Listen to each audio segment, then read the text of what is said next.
Hi friends, welcome back to my channel. അപ്പം ഇന്ന് ഞാൻ വന്നത് നമ്മുടെ ചാനലിൽ മുമ്പ് ഇട്ടിരുന്ന ഒരു സ്റ്റോറിയുടെ സെക്കൻഡ് പാർട്ടായിട്ടാണ്. ഫസ്റ്റ് പാർട്ട് പലരും കേട്ടിട്ടുണ്ട്, എന്നാലും അതിൻ്റെ ലിങ്ക് ഞാൻ ഡിസ്ക്രിപ്ഷൻ ബോക്സിൽ കൊടുത്തേക്കാം.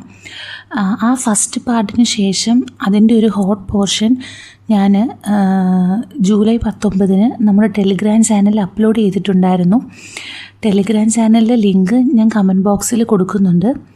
അതിൽ ജോയിൻ ചെയ്ത് ബാക്കിലോട്ട് സ്ക്രോൾ ചെയ്ത് പോയാൽ ജൂലൈ 19 അപ്ലോഡ് ചെയ്ത ആ പോർഷൻ കേൾക്കാം. ഇനി ഈ സെക്കൻഡ് പാർട്ടിന് ശേഷം ഒരു കിടിലം ഭാഗം കൂടെ ഞാൻ പ്ലാൻ ചെയ്യുന്നുണ്ട്.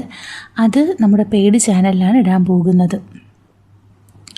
അപ്പോൾ നമുക്ക് തുടങ്ങിയാലോ. ഉഷ വല്ലാത്തൊരു തരം ഭാവത്തോടെ ബിനുവിൻ്റെ മുഖത്തേക്ക് നോക്കി. കുട്ടാ, മോൻ അമ്മയോട് ദേഷ്യമുണ്ടോ? ഉണ്ടോടാ കണ്ണാ? അമ്മ ഒരു ചീത്തയാണെന്ന് മോന് തോന്നുന്നുണ്ടോ? ഇല്ലമ്മേ, എനിക്ക് മനസ്സിലായി അമ്മയുടെ പ്രയാസം.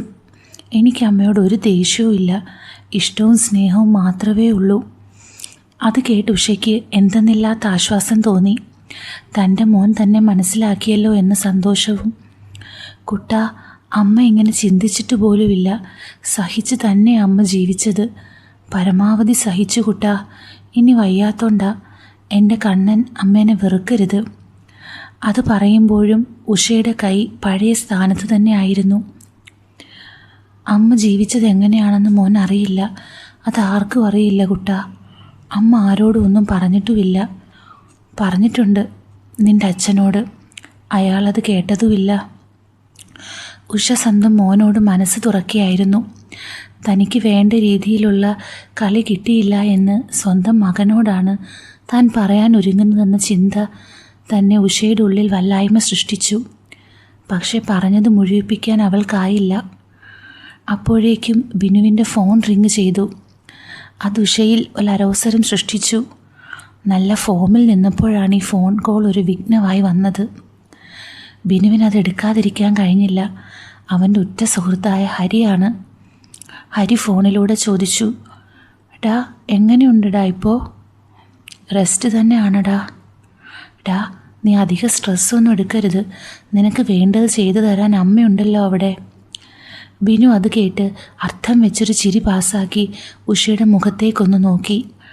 അതേടാ, അമ്മ എനിക്ക് വേണ്ടതൊക്കെ നല്ല വൃത്തിയായും വെടിപ്പായും ചെയ്തു തരുന്നുണ്ട്. എന്നെ ഒന്ന് അനങ്ങാൻ പോലും സമ്മതിക്കാതെ. അവൻ്റെ ആ സംസാരം കേട്ടപ്പോൾ ഉഷയുടെ മുഖത്തിൻ്റെ ഭാവവും മാറി. അങ്ങനെ വേണം. ഡാ, നീ ഒരു ഓൾ ദി ബെസ്റ്റ് പറഞ്ഞേക്കെനിക്ക്. മറ്റേ കാര്യം സെറ്റായി. ഏതാടാ? ഡാ, അയലത്തെ കൊഴുത്ത ഇത്താത്ത ചരക്കില്ലേ നീ എന്ന് വന്നപ്പോൾ കണ്ട നസീമാൻറ്റി, അതെനിക്ക് സെറ്റായി മോനേ. ഓ വാവ്, അപ്പുറത്തെ വീട്ടിലെ ആ താത്ത. നീ കുറേ ആയില്ലേ ശ്രമം തുടങ്ങിയിട്ട്? ഒടുവിലത് ഓക്കെ ആയല്ലേ? കൺഗ്രാറ്റ്സ് അലിയ. ബിനു ഇത് പറഞ്ഞപ്പോൾ ഉഷ ബിനുവിൻ്റെ മുഖത്തേക്ക് ഒന്ന് ഒളികണ്ണിട്ട് നോക്കി. അവർ ചർച്ച ചെയ്യുന്ന ഏകദേശ സംഗതിയൊക്കെ അവൾക്ക് മനസ്സിലായിരുന്നു. ഹരി തുടർന്നു, ആൻറ്റിയുടെ കെട്ടിയോൻ ഗൾഫിലായതുകൊണ്ട് നല്ലോണം ഏനക്കേട് ആൻറ്റിക്കുണ്ടായിരുന്നു. നമ്മളൊക്കെ പേടിച്ച് നിന്നിട്ടാ. ഇവറ്റകളുടെ മനസ്സിൽ ഇതേ ആഗ്രഹമൊക്കെ കാണും. കുറച്ച് നേരത്തെ ധൈര്യപൂർവ്വം മുട്ടിയിരുന്നേ ഇതിനോടകം 2-3 കളി സെറ്റായേനെ. നിൻ്റെ ഭാഗ്യം അളിയാ ഇതുപോലൊരു പീസിനെ കിട്ടിയത്. എനിക്ക് അയൽപ്പക്കത്ത് ഇങ്ങനെ ഒരു ഇത്താത്ത ഇല്ലാതായിപ്പോയി. ഇത് പറഞ്ഞപ്പോൾ ഉഷയുടെയും ബിനുവിൻ്റെയും കണ്ണുകൾ പരസ്പരം മുടക്കി. ഉഷ കണ്ണുകൊണ്ടൊരാംഗ്യം കാട്ടി. അതിൻ്റെ അർത്ഥം, നിനക്കിവിടെ ഞാനുണ്ടല്ലോ, പിന്നെന്തിനാ അയൽപ്പക്കത്ത് കണ്ട താത്തമാരൊക്കെ എന്നുള്ള രീതിയിലായിരുന്നു. ബിനു ചെറുതായിട്ടൊന്ന് ഇളിച്ചു കാട്ടി. അല്ല, നീ ഇതെങ്ങനെയാണ് ഓപ്പറേറ്റ് ചെയ്യുന്നത്? ട്രിപ്പ് അടിക്കുന്നുണ്ടോ ദൂരെ വല്ലോ? അല്ലടാ, ഇന്ന് രാത്രി താത്ത എനിക്ക് സിഗ്നൽ തരും. അടുക്കളവാതിൽ തുറന്നിടാ എന്നാ പറഞ്ഞിരിക്കുന്നത്. ഞാൻ അതിലേ വഴി കയറും. താത്താടെ മോനൊക്കെ അവൻ്റെ സ്കൂളിൽ നിന്നുള്ള ടൂറിന് ഇന്ന് വൈകിട്ട് പോകും. 3-4 ദിവസം ഇനി പൊളിക്കാം. ഓ വാവ്, സൂപ്പർ, നീ പൊളിച്ചെടുക്കടാ.